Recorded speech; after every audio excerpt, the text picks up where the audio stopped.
Okay, here we are at Reef and Fishery in Norfolk. It's a lovely fishery, got plenty of carp, fantails, roach, rudd and orf in the water. Obviously we're going to go with the Penrod Extreme. We've got the MX-15 and the standard Penrod Extreme. I want to just show you or talk to you about how to set up your rod to start with. Personally, I always put the reel on first, and you want this lock nut here to be fairly finger tight. That needs to be quite tight in there. Okay, so with the reel seated, your handle ready to go, I always work away from me. Always bring your first section out, and you can pull that quite snug. That comes into a metal ferrule here. That needs to be quite snug. The next section can just go finger tight. Next section, finger tight. While I'm doing this, I'm always checking the eyes. Never putting undue strain or pressure on these joints. They don't have to be solid. Right up until your last joint. Your last joint there, just be careful. Always use the end of that to put it in place. And that's your rod set up, ready to go. Alright, never be tempted to flick the rod out so that it telescopes out, and never pull it out by the eyes, flexing it like this so you're pulling the end tip right the way out. That's not the way to do it. Do it a section at a time, each one finger tight, no problem at all. Okay, just going to run you through the setup I'm using today. Very, very simple fishing. I've only got 6-pound line on the reel. Very light rod, but this reel combination, I've pulled in the 18-pound world record, so I know this can take what we need to do today. Got a very medium weight waggler. My compensation for the waggler float is I always put one of these silicone line holders on. That allows you to change the float if conditions vary greatly. 3-shot, just enough to get the float sitting correctly. And today I'm going to use a size 10 hook.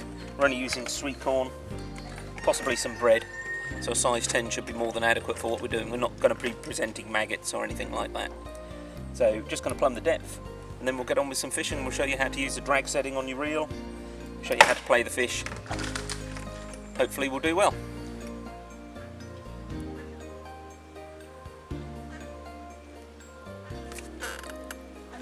Okay, here we go. Got a fairly decent carp on the line here. Going to discuss clutch control. You can see the bend that this fish is putting onto the rod.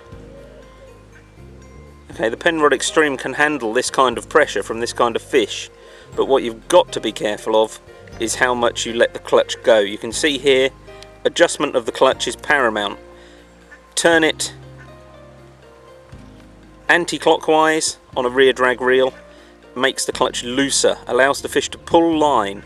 So you're pulling, when the fish runs, it free spools the spool, takes line from the reel. If the fish is pulling too much line out, or the rod is under too much pressure, like now, you can release the spool slightly, release the clutch slightly, and it will take line again. It will take pressure off the rod, just like that. Pressure immediately leaves the rod, the fish is allowed to take line. It's this fine adjustment of the drag system that is going to allow you to land big fish on the Penrod Extreme.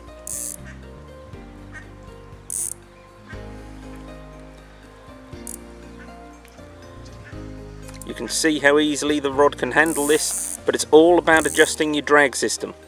You adjust your drag, you control how the fish moves, how much line it can take, how much pressure the rod is under. I would say we're nearly ready to get a look at this fish and probably land it.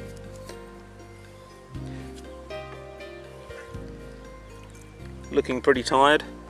Look, these rods can take a huge amount of pressure, but you've got to be careful with them. Even so, like any fishing rod, you've just got to take your time. Let the fish do what it needs to do. Look at the fish take line off that spool. The drag is set so that when the fish flaps its tail, wants to run, it can take line. A fine adjustment, tightening that drag setting, will allow you to bring that line back and stop the fish running, putting pressure back onto the rod, allowing you to tie the fish out. It's all about tiring the fish out. You're not trying to yank a fish in really, really quickly, really fast. You've got to play the fish.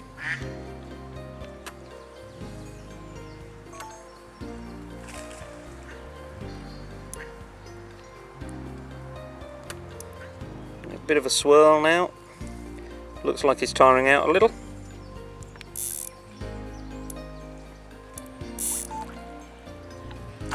Nice mirror carp by the look of it. See if we can get it landed.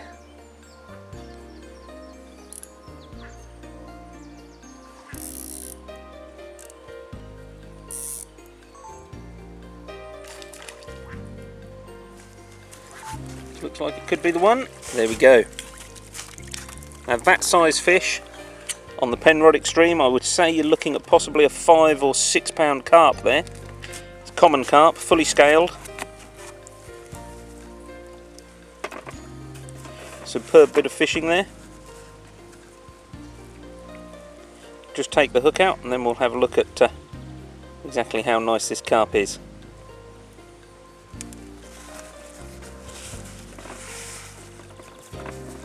There we go.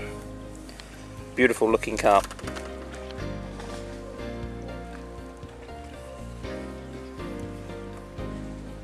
Okay, we haven't seen this fish yet. We're just waiting to find out what it is. Certainly putting up quite a good fight.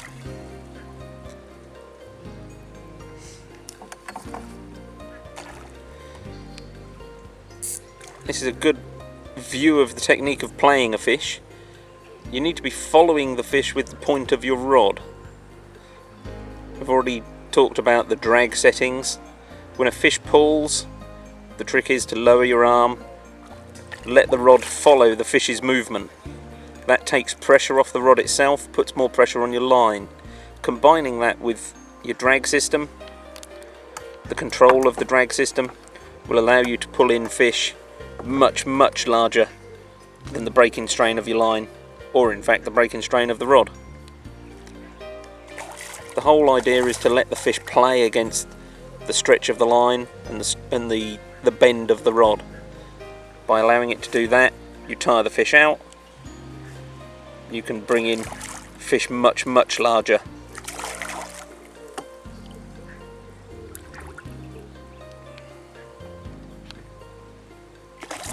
This one's just about ready to come in. In he comes. Next time, there we go.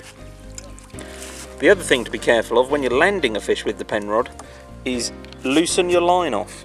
Make sure you're not pulling the tip of the rod backwards into the net. Chances are you'll bend the rod back on itself, and that's when you snap things. So that's what you need to be avoiding. There's no reason at all why you can't land fish this size. Trouble is, capture these little ones like this, and all of a sudden float with them. That's the plan. Now you can see the perfect drag setting there. The fish has got just enough drag to allow it to run just when the rod's under strain, but I've got enough drag set there to pull line in when I need to pull line in. It's just perfect for this size fish. You have to adjust the drag whilst you're playing, all the time, constantly. Adjust per fish. Adjust it to what you think might be best for the situation, and then obviously you can adjust it while you're fighting the fish.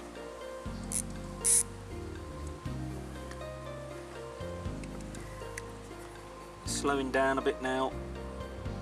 Should be ready to come in soon. Keeping the rod always pointed towards the fish. Applying side pressure when needed.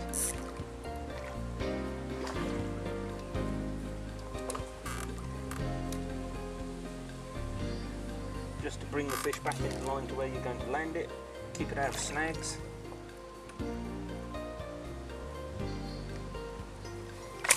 There we go, in the net. Remember, always make sure you've got slack line. And there's a lovely 2 or 3 pound mirror carp. No problem at all.